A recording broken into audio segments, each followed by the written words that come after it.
Ok, alors attention, celle-ci, elle est vachement bien. Ok. À l'école, c'est la maîtresse de Toto, elle lui demande « Toto, quand je dis « il pleuvait », de quel temps s'agit-il » Eh bah, d'un sale temps, madame.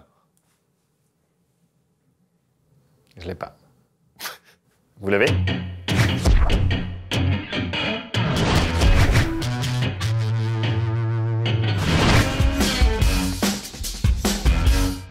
Nico, son truc, c'est Toto. Moi, c'est plutôt Totoro, que j'ai découvert tôt.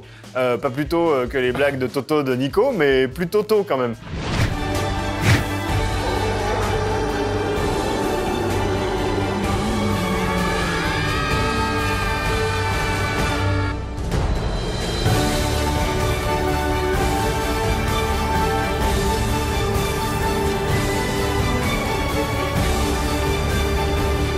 Mon voisin Totoro est un film d'animation japonais réalisé par Hayao Miyazaki, produit par le studio Ghibli et sorti au Japon le 16 avril 1988. Un film qui a donc 30 ans. Et c'est donc là qu'on s'est dit, tiens, mais si on n'a jamais vu de film des studios Ghibli, on commence par quoi?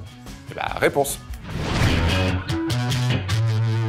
C'est seulement le deuxième film du studio après Le Château dans le ciel en 1986, et c'est un coup de maître. Même si, en vrai, Ouais. c'est leur troisième. Nausicaa de la vallée du vent, sorti en 1984 et réalisé avant la création du studio, même si le studio Ghibli s'y réfère comme faisant partie de leur catalogue.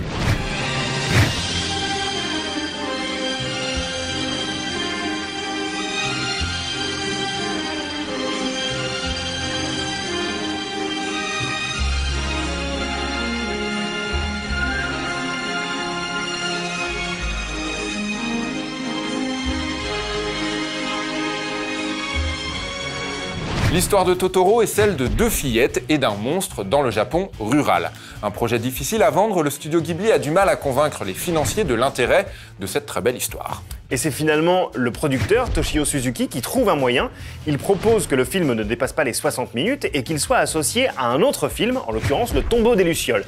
Et cette proposition est acceptée, Mon voisin Totoro et Le Tombeau des Lucioles sont alors réalisés et produits en même temps. Grosse ambiance dans la salle, je pense, hein, les deux films à la suite. Ah, et d'ailleurs, Oui. Mater le tombeau des Lucioles, c'est le numéro 2 sur notre liste.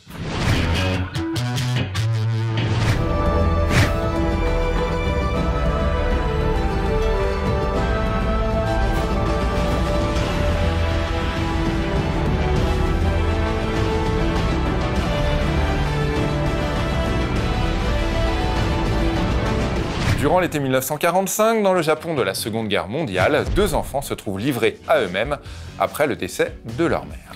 Alors, à la base, il y a une nouvelle de Akiyuki Nozaka qui a toujours refusé qu'elle soit adaptée de façon classique. Elle raconte en fait la véritable histoire de sa sœur et lui, une histoire qu'on a eu l'impression de revivre en regardant le film, tant elle est réaliste.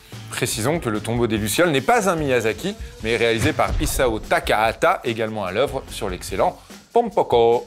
Mais pour nous, le plus grand Ghibli, c'est chez D'œuvre.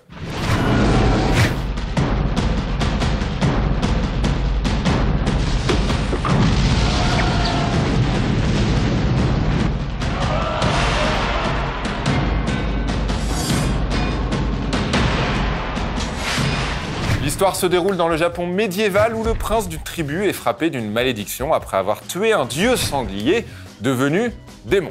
Le film sort en 1997 au Japon, pas avant 2000 en France. C'est un succès public, critique, qui impose le studio Ghibli dans l'esprit de tous comme le maître de l'animation japonaise. Alors aux États-Unis par contre, flop car le distributeur l'a vendu comme un film pour enfants et adolescents.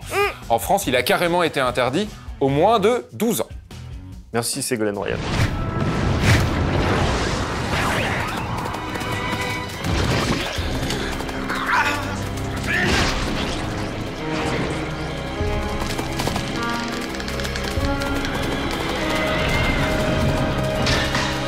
Animation somptueuse, personnages complexes, bande originale sublime. Si vous n'avez jamais vu un seul film des studios Ghibli, vous commencez avec Princesse Mononoke, puis Le Tombeau des Lucioles, puis Totoro. Et après, Le Château dans le ciel, Porco Rosso, Le vent se lève, Chihiro. De toute façon, c'est que de la bonne carte.